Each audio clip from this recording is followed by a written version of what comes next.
नमस्कार good morning आमार प्रिय दर्शक बंधुरा केमन आछेन आपनारा सबाई आशा करी भालो आछेन आमराओ भालो आछि। आमार एई घरे बाइरे चैनेले आरो एकटा नतुन ब्लगे आपनादेर सबाइके स्वागत जानाई और साथे जानाई रामनवमीर अनेक अनेक प्रीति शुभेच्छा अभिनंदन।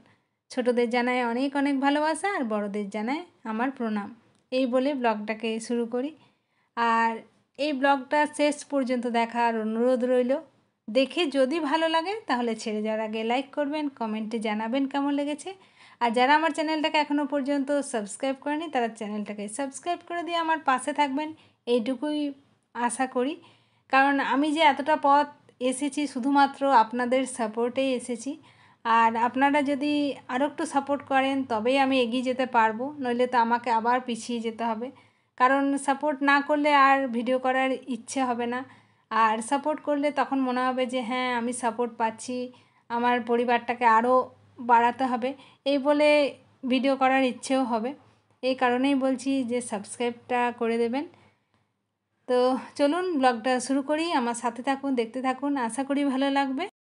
आज के जेहेतु रामनवमी भेबेछिलाम स्नान पुजो कमप्लीट करे तारपरे रान्नाटा बसाबो। तो आज के सरकारी छुट्टी किन्तु बड़देर अफिस छुट्टी नेই, तारपरेও भेबेछिलाम जदि एकटु लेट करे अफिसे जाय ताहले स्नान पुजो कमप्लीट करे तारपरे रान्ना टान्ना करब। किन्तु सकालबेला घुम थेके उठे बोलছেন যে না আমাকে টাইমেই যেতে হবে আর স্নান পুজো করতে গেলে না রান্নাটা দেরি হয়ে যায়, তখন আর রান্না করা হয় না। আর এই দুদিন থেকে সেদ্ধ সেদ্ধ খাচ্ছে, সোমবারও সেদ্ধ খেয়েছে, মঙ্গলবারও সেদ্ধ খেয়েছে, এবার যদি আজকেও সেদ্ধ সেদ্ধ বানায় আমার নিজেরই খারাপ লাগছে। আর তার মধ্যে আমাদের জন্য তো বানাতেই হবে, ওর জন্য একবার সেদ্ধ সেদ্ধ বানাবো আবার আমাদের জন্য রান্না করব, ভালো লাগছিল না। তো ভাবলাম থাক পুজোটাই পরে করব, আগে রান্না বান্নাটাই কমপ্লিট করে নিই। তো সেই কারণেই ওকে চাটা দিয়ে এপাশে রান্নাটা তাড়াতাড়ি করে শুরু করে দিয়েছি। তবে একদিকে আমার ভালোই হয়েছে যে রান্নাবান্নাটা আগে করে নিচ্ছি তারপরে স্নান করব। কারণ যা গরম পড়েছে এতে করে স্নান করে যদি রান্না করতাম তাহলে আমাকে আবারও স্নান করতে হতো এই গরমের মধ্যে।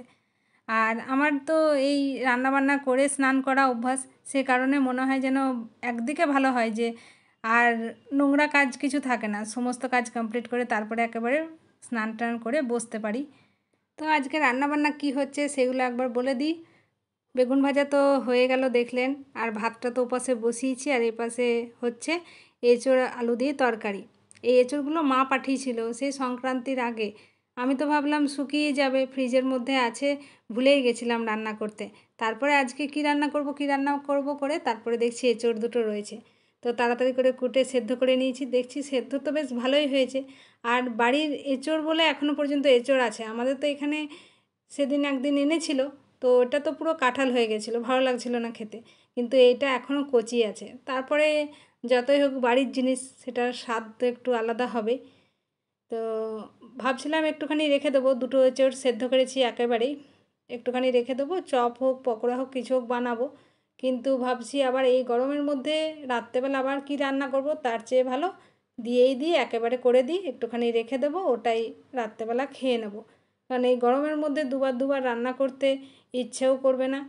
আর তার মধ্যে তো মায়ের তাড়াতাড়ি করে খাওয়ার থাকে, আবার সে কিছু না কিছু এই বেলাতেই রান্না করে রাখতে হবে, তার চেয়ে ভালো এটাই একটুখানি রেখে দেবো।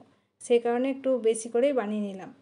আর হবে লাউ পোস্ত, আর লাউটাকে ওপাশে সেদ্ধ হতে বসিয়ে দিয়েছি, তাড়াতাড়ি হবে সেই কারণেই, নইলে তো কড়ার মধ্যেই সেদ্ধ হয়ে যেত। রান্নাবান্নাগুলো কমপ্লিট করে নিয়ে আর সাথে বাড়ির যে সমস্ত কাজগুলো বাকি আছে সেগুলোও সব করে নিয়ে তারপরে আবার পরে আপনাদের সাথে কথা হচ্ছে।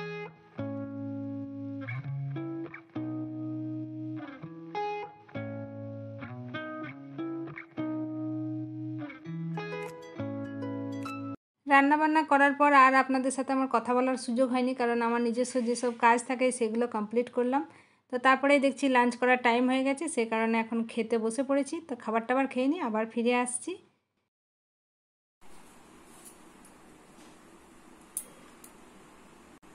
এই গরমে স্বস্তির নিঃশ্বাস এটার মধ্যে আছে। এটাকে কেটে এখন ফ্রিজে রেখে দেবো, বিকালবেলা ঘুম থেকে উঠে খাবো, তাহলে বেশ ঠান্ডা ঠান্ডা মেহসুস হবে। এই সিজনে এই প্রথম আজকেই আনলো তরমুজ, দেখতে তো বেশ লাল লাগছে, এখন খেয়ে দেখতে হবে যে মিষ্টি আছে কিনা, কারণ অনেক তরমুজই আছে ভেতরটা লাল হলেও সেরকম মিষ্টি হয় না। তো এখন যদিও আমরা খাবো না, কারণ এই মাত্র আমরা ভাত খেয়ে উঠলাম, এখন মাকে দিয়ে দেবো আর আমাদেরটা ফ্রিজে তুলে রেখে দেবো, বিকেলবেলা ঘুম থেকে উঠে খাবো। তো আমার এই হারটা কেমন লাগলো অতি অবশ্যই কিন্তু কমেন্টে জানাতে ভুলবেন না। আমার তো মনে হচ্ছে আমার হারটাই খুলে হাতে চলে এসেছে। বিকেলবেলা ঘুম থেকে উঠে এখন তরমুজ নিয়ে বসে পড়েছি, খেয়ে নিই। তো মেয়ে তো বললো খেয়ে বেশ ভালো, মিষ্টি আছে। আমি এবার খেয়ে নিই, দেখা যাক কেমন আছে। বিকেলের সমস্ত কাজ কমপ্লিট করে এখন বসে গেছি সাজুগুজু করার জন্য। মায়ের খাওয়া হয়ে গেছে, আমার সন্ধে দেওয়া হয়ে গেছে, আর মেয়ে এদিকে পড়ছে, কালকে যেহেতু পরীক্ষা। তো ভাবলাম আমি একটু সাজুগুজু করে রিলটা বানিয়ে নিই, কারণ সময়টা তো কোনো রকমে পাস করতে হবে। আর কি, আমি সাজুগুজু করে নিই। আর আজকের মতো ভিডিওটা এই পর্যন্তই রইলো। আবার খুব শীঘ্রই দেখা হবে নতুন একটা ব্লগের সঙ্গে। ততক্ষণের জন্য বাই বাই।